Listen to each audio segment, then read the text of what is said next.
Welcome to the deep dive, where we take complex source material and try to extract the actionable wisdom you need to move forward. Hmm.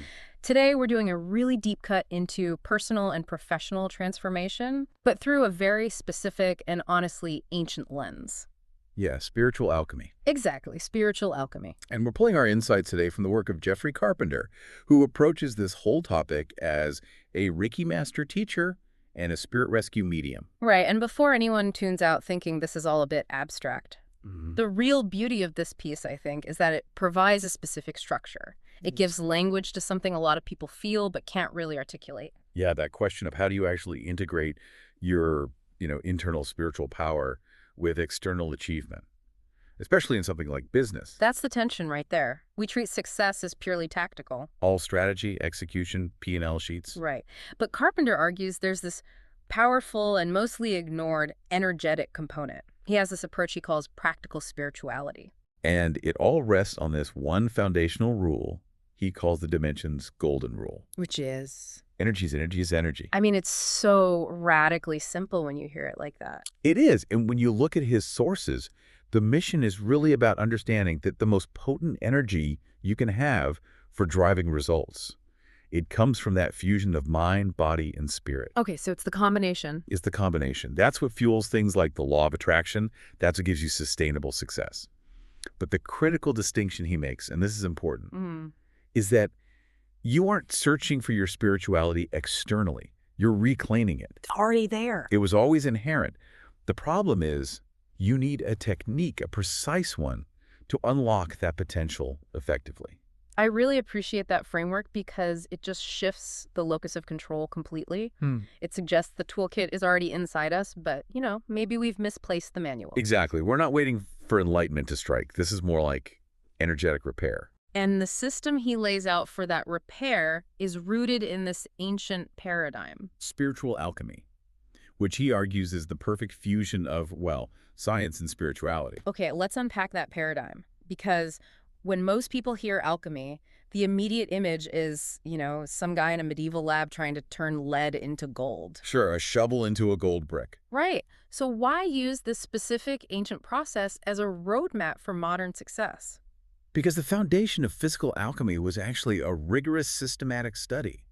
It was about converting base materials, the common dross, into purer, higher-purpose metals. Through intense refinement. Through intense refinement. It was scientific rigor applied to material change. So improving the physical compound, that was goal one. Precisely.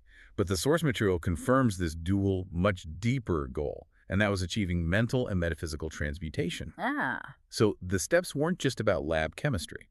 They were about creating a systematic path through the soul's journey, taking worldly imperfection and transforming it into, that they called illumination. Yeah. And that's where his expertise as a spirit rescue medium becomes so relevant, isn't it? How so? Well, he's applying his understanding of how energetic patterns and these sort of residual blocks behave. Right. And he's translating a physical, step-by-step process into a clear guide for our internal renovation. It's systematic. It's not abstract woo-woo. That's the utility of his perspective. He's taking centuries of structured refinement and translating the steps into a clear, actionable guide for the individual, for someone who wants to supercharge their business motivation or their creative output. It provides a non-fluffy structure for what is often seen as very fluffy inner work. It's the opposite of fluffy. It's rigorous self-auditing, really.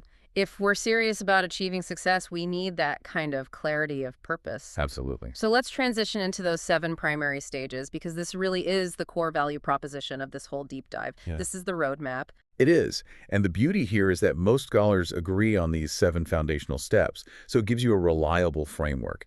We need to look at what each stage demands of you physically, and then apply that same demand to your spiritual and professional life. Start us off with number 1. It's called calcination.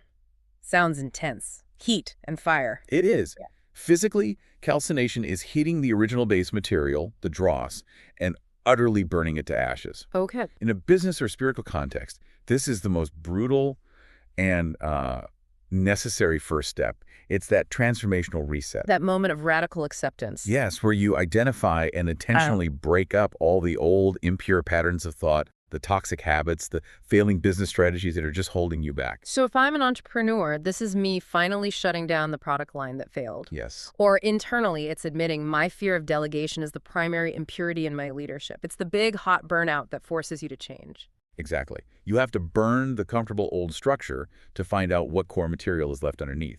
You can't start a new foundation until the old one is just ash. Which moves us into stage 2, dissolution. So you have the ashes. Now what? Now they get introduced to liquid. The physical step is dissolving those ashes into water or specific oils. For the alchemist, this let them see unknown or leftover materials that weren't obvious before. For the individual, this is where you confront the subtle resistance that's still there after that first big burnout. It's facing the hidden, unconscious beliefs that are still pulling you back to the old ways. So after calcination, I shut down the failed project.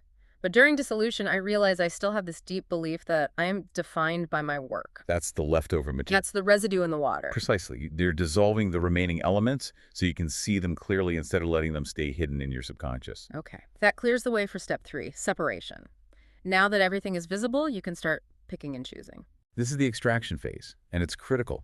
Physically, you're isolating the worthy components from all the junk, the undesirable chemicals. In our professional life, the author says, truth becomes your most powerful ally here.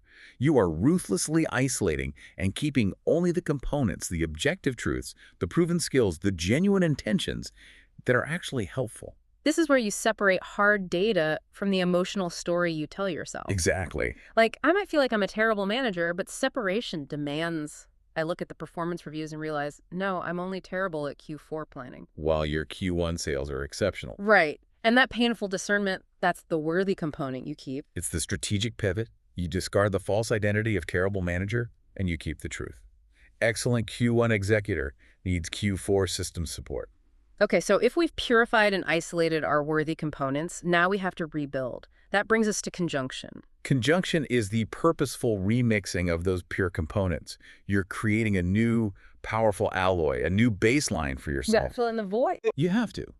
After stripping away all the conflicted thoughts and bad habits, this is the vital, active step of filling your conscious and subconscious with this new, purified material. So if calcination was, say, firing a toxic client, conjunction is immediately defining and establishing your new ideal client profile. Yes, and actively programming your thoughts to align with their higher standard. You're intentionally building a new harmony. You're engineering a new reality based on the truths you just isolated. Okay, that makes sense. Now, step 5 is fermentation. This is where it gets interesting, because fermentation implies decay that leads to renewal. It does. In physical alchemy, fermentation often involved a kind of slight decomposition to reveal new, unseen inspiration in the material. Metaphorically for us, this refers to the decomposition of the original imperfect self, that base material, and the eventual organic renewal of new creativity, new insights. This stage is the breakthrough. So all the inner parts of your soul have been rebuilt. And now they're ready to spontaneously express themselves with radically new ideas. So it's not the frantic work that generates the idea. The idea comes after the structural work is done. Yes. It's the insight about a new market strategy that finally clicks into place because all the internal noise, the dross, has been systematically removed. It's the deep relaxation that allows the new structure to reveal its inherent potential. It feels like magic, but it's just the inevitable result of methodical purification. That revelation leads us to distillation, which sounds like quality control. It's the final level of quality control, yes. Right. The deep cleansing. Physically, it's heating and purification to make sure zero remaining impurities can contaminate the final result. And spiritually. Spiritually, the author suggests this is about purifying the soul's connection to the divine, or what you might call your highest purpose. Okay. Your inner components and your fundamental truths meld so effectively that you can clearly and constantly see your purpose. So if fermentation gave you the breakthrough idea, distillation makes sure that idea isn't polluted by lingering self-doubt or other distracting goals. It's about achieving a profound focus. It is absolute clarity. You become energetically aligned, and you just can't be swayed by external, impure influences anymore. And all that deliberate, systematic work culminates in the 7th and final stage. Coagulation. Coagulation is the inevitable, powerful result. Physically, it's the precipitation of the perfect material with the ideal components. It's stable. It's the gold itself. And for us? For the individual, this is the state of transformation achieved. You're now operating from a place of radical alignment, a flow state. You're fully ready to accept and implement all that new inspiration. You've become the higher purpose metal. You have. What's so powerful here is the promise that by using this ancient structure one developed for hard science, we get a non-fluffy, systematic way to remove the energetic and psychological barriers we've just accepted as permanent fixtures in our careers and businesses. Absolutely. When you synthesize Carpenter's claim, the outcome is the deliberate creation of new purpose and an unshakable alignment with your path. In that alignment, that's the key leverage point, isn't it? It's everything. Because that state moves you forward effectively with the law of attraction. You are now energetically calibrated to attract what you seek. Which leads to new, more sustainable expressions of success. It grounds the whole idea of success in true internal systemic transformation, not just frantic external activity. And we started this dive by noting the author's claim that you aren't seeking spirituality, you are reclaiming it. The potential is already in your base material. It's about owning your existing energetic potential, but only after this rigorous purification. Which brings us all the way back to that first difficult stage of calcination. If achieving your highest potential requires first reclaiming what is yours, you have to begin by identifying what needs to be burned away. You have to. So we'll leave you with the author's challenge. Look at your current professional and personal patterns. What old piece of dross, what accepted habit structure are you ready to face with the intense heat of calcination and utterly reduced to ash